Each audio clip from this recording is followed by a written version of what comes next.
இந்த சந்திரா கேரக்டரோட மலர்கொடி இணைக்கிறது மூலம் பிற்காலத்தில் மலர்கொடி ஒரு மிகப்பெரிய கேங் வார் லீடராக பெண்தாதாவாக மாறக்கூடிய வாய்ப்பு இருக்கிறதால காவல்துறை இதெல்லாம் வந்து கண்காணிக்கணுன்றது தான் நம்மளுடைய பதிவு. மலர்கொடி வந்து தன்னுடைய ஹஸ்பண்டை வந்து கொலை செஞ்சவங்கள தானே கொலை செஞ்சாங்க, அதில் அவங்க பழி வாங்கணும் தானே பண்ணாங்க, அதில் என்ன இருக்குது, அவங்களுடைய காதல் தானே அந்த இடத்துல வெளிப்படுது அப்படிங்கிற மாதிரியான ஒரு விஷயம் இருக்கு இல்லையா?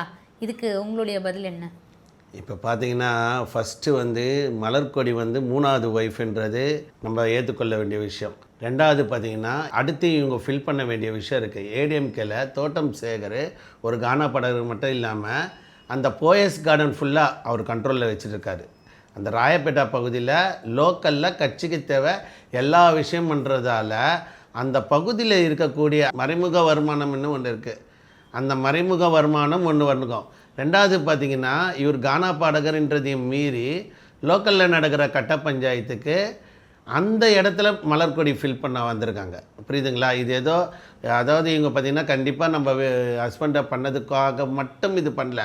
அந்த ஒரு கட்சி நான் ஒரு வழக்கறிஞர், அடுத்து ஒரு ஏடிஎம்கேல இவங்களும் இப்போ இன்னி வரைக்கும் கரண்ட்டில் ஏடிஎம்கேல ஒரு பொறுப்பில் இருந்துக்கிறாங்க. லாஸ்ட்டாக அந்த ஃபில் பண்ணுறாங்க.